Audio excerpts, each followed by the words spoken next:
Friends, thank you for watching my channel. I just want to remind you, if you need wallpaper, go to www.wallpaperboulevard.com. Tell them Spencer sent you.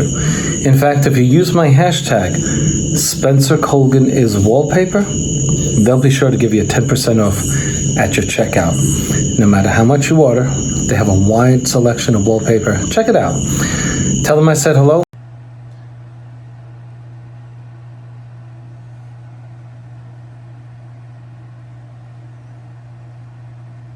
You may think with a straight match,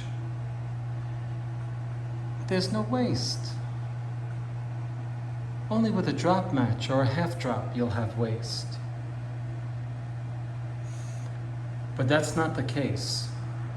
When you're measuring for wallpaper, take into account that each sheet will cost you the number of inches that is the repeat. So when you're calculating for wallpaper, and you say, oh, I have an 18-inch repeat, it's a straight match, I don't need to worry about that. 2 or 3 rolls will be enough. And you're way off. Let me show you why. You're looking at a straight match. You see this ball here? You see it again there and again. When I cut each sheet, it takes me a lot of material to get back to that part of the pattern. You see the pattern here? I left this up so that you see where the sheet ends. I have to get to this part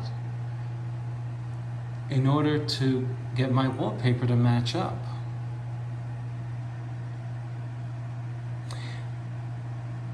The material in between this piece and this piece is called the repeat. So if we look down the sheet you're looking at now, you'll see how far down this pattern appears again. We'll call it a medallion.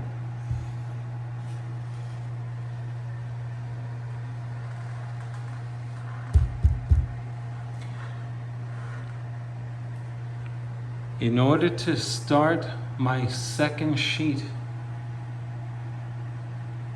after cutting it at the bottom, in order to get this to appear here, I have to go through the repeat, which is all of this.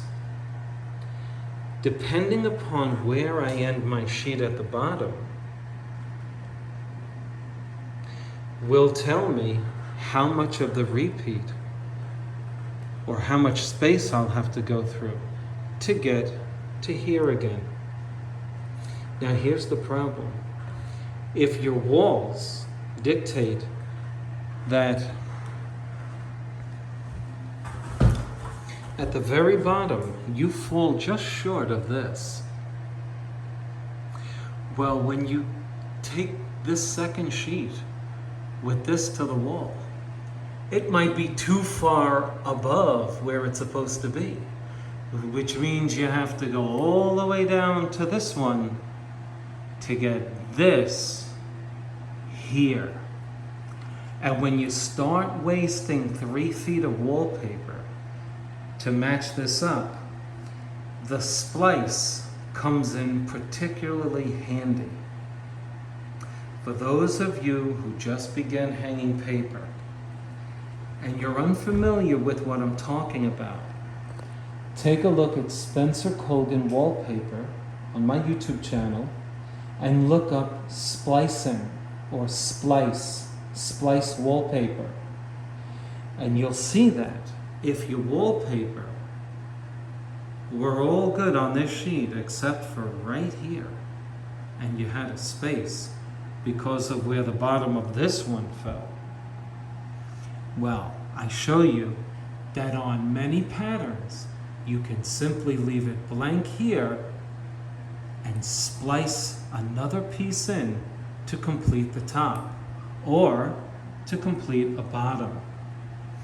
you can really wind up wasting a lot of wallpaper if you forego the benefits of the procedure known as splicing. Now, the second part of the video will be dedicated to show you in practice what we just spoke about in the classroom. Let's see how this repeat issue impacts this particular sheet. My wallpaper is approximately 20.5 inches wide. My repeat, as you can see, the top of the medallion to the top of this one is 27 inches.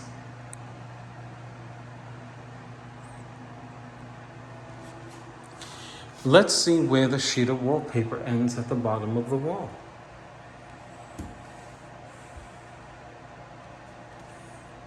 So, I'm going to measure from the baseboard up to the top of the repeat. This is a good video for one particular purpose. This is your worst case scenario. My repeat, I've begun the medallion right down there. In fact, the top of it is cut off at the bottom. And so you can see the top of the medallion, or the last one on the pattern, goes right to the bottom, and then that medallion is cut off right there. So when I get to the next sheet, I need a full medallion. I can't have it cut off like this. So when I roll out my paper to match it up here, I have to waste a full medallion. I have to waste this thing and get to the next one. And in this scenario, for this video, every time I cut my wallpaper, what am I wasting? Well, you tell me.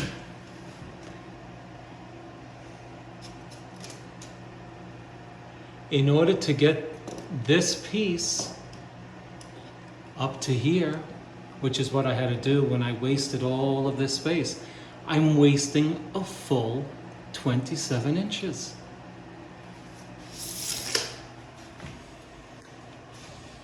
And so let me show you on the next roll what this means. I'm holding up a dry sheet of wallpaper next to the one we were just speaking about. In order for the next sheet to fall into place where I need it, that's my top right here. All of this is wasted, which is over my head. So I'm going to put a crease in here so that you understand what it actually means when we say repeat and the impact that it has, or that it may have, on your wall. Well, you're looking at my crease in the middle of your screen that I just had up there. That will be the top of this sheet of wallpaper, which means above that crease is not only called my repeat waste, but it's actually going to be discarded unless I can use it over there or over the closet if I were doing that wall, which I'm not. Now you're beginning to see the impact of the repeat on ordering your wallpaper.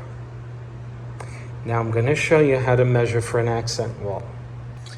The bottom of my tape measure is my crease. You see the crease there? That's going to be the top of this sheet, of this white wall you're looking at. And as that is creased, imagine this crease to be right up where the crown meets the wall.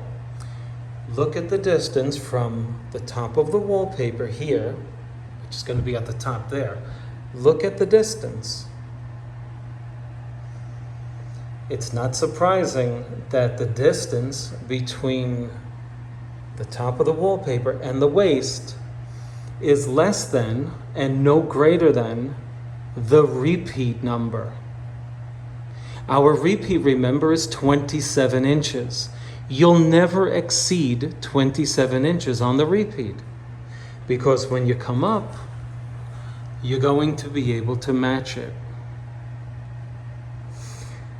Now, if you find that you're wasting too much wallpaper and you're on a 10-foot wall, you can simply, if your wall were a different size than this and your paper fell a little closer to the top, you might want to hang the wallpaper a few inches from the crown and simply splice it, which can save you a lot of headache. But we're perfectionists. A splice is a splice is a splice, right? We only do it when we have to. I'm not saying to do it all the time. In fact, this is shiny wallpaper. This is unforgiving. If you put a splice through this shiny, shimmering gold, you might not be able to redeem the job. Meaning, people might see it. Unless you get your splice on the edges. I'm going to bring the camera right to the top of what I'm talking about. You see those edges? You get your knife right in there and you cut around that gold. You might be able to hide it. But this video will demonstrate that your repeat significantly impacts how much waste you'll have. So let's say my wall is 150 inches wide. Each of my sheets is 20.5 inches.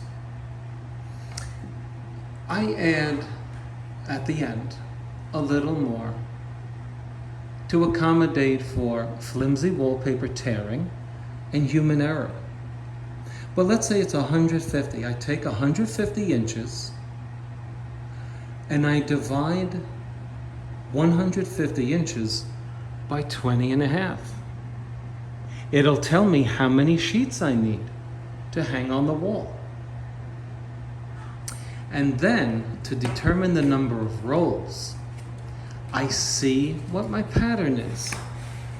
Is it a drop match? Is it a straight match? Is there a repeat? If so, what is the repeat? Well, here's what I do then. So I have X number of drops, right? On each of the drops, I add the number of inches of the repeat. So if I have 9 drops, on each of the 9 drops, I'll add the number of inches it is from the crown to the base. Let's say I come up with 92. To 92, I will add the worst case scenario, and that is 27. And then I'll say each drop is going to cost me X number of inches per sheet in the worst case scenario. If a customer says, I don't know the wallpaper yet, all I know is the repeat is this and it's a straight match. I like 3 of them, they all have the same dimensions. Okay. You can't be on the phone back and forth with customers all day. Worst case scenario is each sheet is the number of inches long from crown to base plus the repeat. Because I don't know if I'm going to use some of the repeat or all of the repeat on the next sheet. So I'm going to protect me and my name by adding the number of inches per sheet. That is the repeat. Do you understand that? Let's say from top to bottom, your wall is 90 inches long and your repeat is 27. Well, for argument's sake, your sheet is now 117 inches of material because it's 90 inches long plus add 27. What's 90 plus 27? 117. So that means the second sheet, you look at the number of feet in the roll, you might have 30 feet. So you take 30 feet times 12, and that will give you a number. You want to see what is the number of inches that your roll is long. Your roll has a length. So if it's 27 feet, you do 27 times 12 because there are 12 inches in a foot. And if there's 27 feet, your calculation will be 27 times 12. And then you'll get the number of inches per roll. And then you start deducting from the total number of inches of each roll by saying each sheet is 117 inches. 2 sheets is 2 times 117. How much wallpaper does that leave me? How many inches of wallpaper does that leave me for the roll of wallpaper? And then you will see how many sheets each roll gives you. That's a general rule. If you don't have a pattern repeat, well then it becomes a lot easier. Generally speaking, you're going to get a lot more wallpaper out of what's called a random match, where you don't have this. Grass cloth, look it up on Google, doesn't have a repeat, unless of course you're using a pattern like Candace Olson or something similar, or perhaps a faux grass cloth, and that actually has a repeat. But generally speaking, grass cloth is one, or commercial vinyl, that doesn't have a repeat, and it's called random. In which case, all you need to know is how long your roll of wallpaper is for a random match, and the number of inches that you're going to need per sheet. And you know that because you know how wide each sheet is going to be, because you need to know how wide each roll is. And then you just say, well, each roll will give me 5 sheets or whatever on a random. And so you say each roll gives me 5 sheets. I need 15 sheets, therefore I need 3 rolls. I hope that this video has helped you determine how to calculate wallpaper when you're doing a pattern repeat. Even a straight match will give you a lot of waste sometimes. Thanks for watching my video. You'll remember that I said at most you'll have the number of inches, which is the repeat for your waist. We've begun another roll here. Number 1, not every roll starts at the same place. Your roll of wallpaper may start here on one and here on another. Remember I said you can splice at the top? Well, it's going to be your decision whether or not you want to start your wallpaper here down from the crown and simply take another piece from the waist and splice it in. You have to learn what splicing is all about and why it's done. There are many applications for what's called splicing. Now, let's try to match up this pattern. I want to show you the doozy of a waist that we have here. I'm working alone. My pattern is matched, you agree? Look at the waist above me. This is my waist. Surely we can find something to do with this, right? And that's where splicing comes in. Okay, I think you get the point here. That was the piece that was just over my head. I cut it off and threw it to the floor. These are the repeat inch waists that we have from each of the sheets that you're looking at over there. That was the excess. If you can, I leave them face down, paste side up, just in case I find that I can use them. And so we come to a splice. I didn't want to throw this sheet out here because it fell 6 3/4 inches short of the bottom. Would you? My customer certainly doesn't want to waste the wallpaper. And that piece up there I'll be taking from the existing sheets, saving her a full roll of wallpaper. Let's splice this.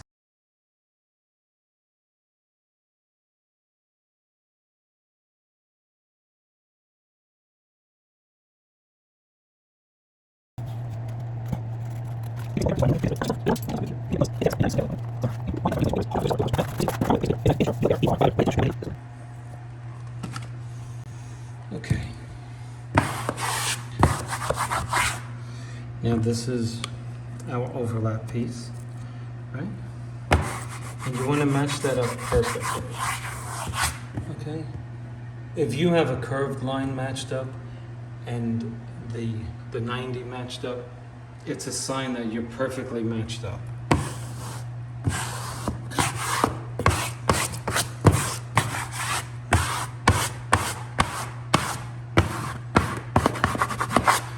Okay, so we didn't wet it that much because we're afraid that we'll mess it up.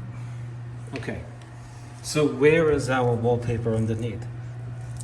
I can feel it, okay? So, let's see. I'd like to cut it around this thing, right? Watch this. I'm gonna go fast because I don't want to mess it up. I'm trying to go according to this pattern here. Okay. Spencer, you're kind of funny, you know what I mean? Really, I mean, you're a great guy. Save it, David. Don't say anything.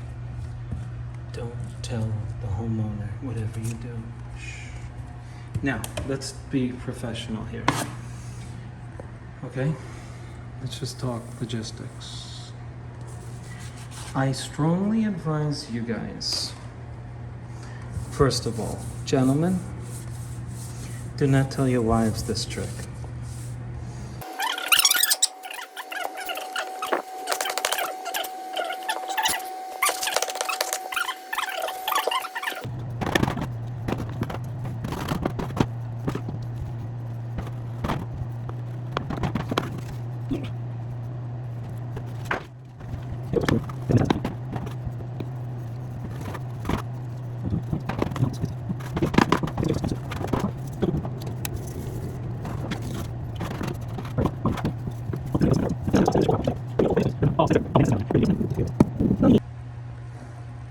What do you think?